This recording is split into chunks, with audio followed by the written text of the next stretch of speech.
sense someone inside. And judging by the fact that V is in the next room...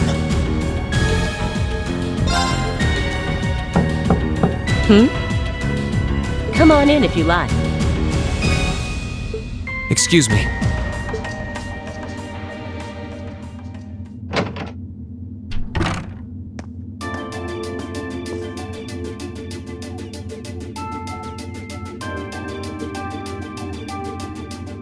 Hello there, love.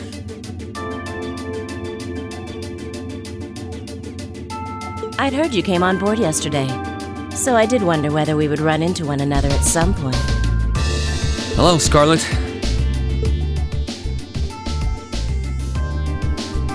Last time we spoke was a month and a half ago near Trista, I think. Quite a memorable day for both of us, wasn't it? There's no need to stand over there. Come and have a seat. I'll pour us some tea. You really don't have to.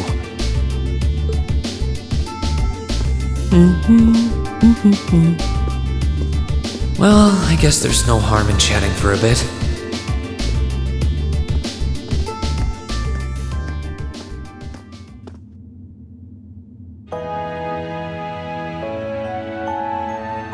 These tea leaves really are wonderful, aren't they? Only the best for the heirship of Erebonia's most powerful noble, I suppose. I have to admit, the fragrance is like no tea I've ever had before. You're right, though. It makes sense if it's something Duke Cayenne personally chose. Oh? I was under the impression that your family is a part of the nobility, too. Your father is a baron, isn't he? He might be a noble, but generally barons aren't all that wealthy. We live a relatively modest lifestyle. Oh, really? I wouldn't have thought it before, but maybe my family was actually more well off than yours. And Scarlet, I heard she lost her old hometown when he went and built a railway through it. What kind of family did you come from then? Oh, they weren't nobles, if that's what you're wondering. They were just relatively wealthy farmers. We were almost local celebrities in a way. Oh, I see. You're wondering how someone like me became a terrorist? It's written all over your face. Well, I can't deny that I'm curious. I heard that you lost your hometown because Osborn built a railway through it. Oh, did C tell you? No, I suppose it must have been V. He never was one to keep quiet about things. So, I mean, what happened? Some things are best left unsaid, I think. It's not as if knowing would somehow allow you to change things. I suppose. You're so adorable, Reen. Now I know why C took a liking to you. What do you say? How about you come and fight with me and the other big girls and boys? It'll be fun, I promise. Please stop teasing me. Anyway, thank you for the tea. It wasn't just made with high-quality leaves, it was brewed exceptionally too. You're very welcome. Oh, actually, I may as well ask while I have the chance. Where did you learn how to use that weapon of yours anyway? It's pretty unique. Oh, that? I suppose it can't hurt to tell you. The holy city of Arteria. The Arteria? Where the high seat of the Septian Church is? That's the one. It's called a Templar sword, and it's a traditional weapon in the church. A few years ago, I was studying to be a sister and was trained in how to use it there. Surely you must be talking about some other church, right? You're telling me there are sisters in the Septian Church who use weapons like that? There are more things in this world you don't know than you could possibly imagine. Well, it doesn't matter much now. I ended up returning to Erebonia before my training was complete. Oh? Anyway, that's all I'm telling you for now. I'll give you the full story if you decide to join us. Sound fair? And if you choose not to join, well, that way has its own charms, I suppose.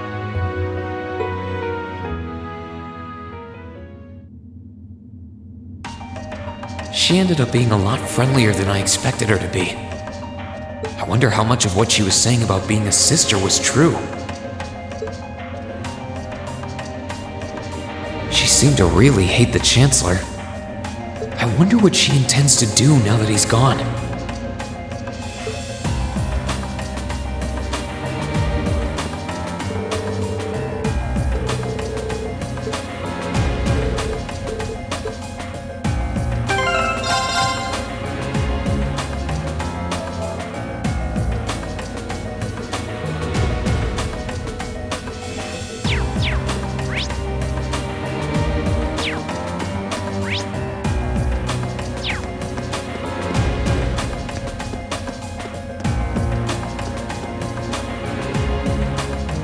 Good day to you, Rean Schwarzer. What the? You're the Phantom Thief! You sure look comfortable. What are you doing here? Ha ha! Why wouldn't I be? I'm as much a guest on this ship as you are. And who would deny themselves the pleasure of a ship so beautiful? The furnishings are immaculate. The food and wine are positively sumptuous. And I am of the firm belief that it's wasteful not to take advantage of the opportunities life presents you. Ah, and speaking of opportunities, don't just stand there. Take a seat and join me in having a drink. You've been blessed with the rare chance to sit and chat one-on-one with the most beloved thief of our time. I can't believe that's how you describe yourself. Well, what the hell? I'll have a drink. Nothing alcoholic, though.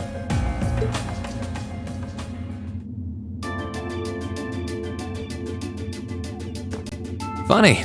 I didn't realize you'd met Prince Olivert. Ha! Indeed. There are few even among royals whose palate is so refined as his. Between our shared love of beauty and fundamental difference of opinion on the nature of love, he forever remains an endless source of entertainment for me. I suddenly feel very sorry for him. What happened down in Liberl sounds pretty amazing, though. I'd heard there were problems with orbital technology in southern Erebonia at the time, but I had no idea that was why. Ha ha! That magnificent floating city was quite the sight to behold, let me tell you. Oh, how I wish I could have shown it to you. It would have changed your view of the world completely. It really does sound amazing. Wait, why am I sitting here having a friendly discussion with a wanted criminal? He has so many interesting and unusual stories, I got completely caught up listening to them. Ha ha! A thief of my caliber can steal much more than objects read. There, I was able to steal much of your time and your interest. Perhaps I stole your heart as well? Rest assured that did not happen. Your stories were interesting, though, I'll admit.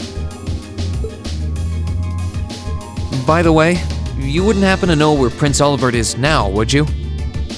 Last I checked, he wasn't actively fighting against the Alliance. Ha ha! I imagine Duke Cayenne would welcome a man like the Prince with open arms into the Alliance, if he so wished to join. To my knowledge, he was always wary of the Chancellor himself. But I digress. I'm afraid not even I know where he is at the moment. However, I'm inclined to believe that wherever he's hiding, the Crimson Wings is there with him. So the Courageous is missing too, then. Although the Duke's got some nerve if he expects Prince Olivert to side with him after he imprisoned the rest of the Imperial family. But think, these kinds of things are simply what the great nobles of this country have always done. The War of the Lions, too, was brought about by numerous families of some standing backing potential successors to the throne. Emperor Drykles, as a late arrival to the war, was a mere exception to the rule.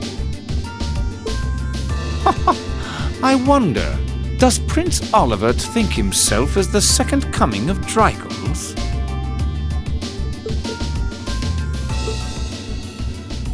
One of which is to bring the winds of change to Thor's military academy. A gust of fresh air, if you will. I'll admit, I hesitated to allow it, but I decided to place my hopes in you. We believed then, as we still do, that one day you all will be a great light that can push back the darkness of this country. I don't think he does. From what I can tell, he intends to try and end this war in a slightly different way from Drykles. Oh, do tell. Sorry, but I should be going. Thanks for all the interesting stories. They helped me work through things in my head a bit. Ha ha! I'm pleased to hear it. I will be waiting at the edge of my seat to hear which path you choose. Join us, and you'll be warmly welcomed. Naturally, I'm fascinated by you as the Ashen Knight's pilot. But I'm even more fascinated with that brute strength of yours. I would love the chance to see the power of an ogre up close. I doubt it's half as interesting as what you're thinking. Anyway, if you'll excuse me.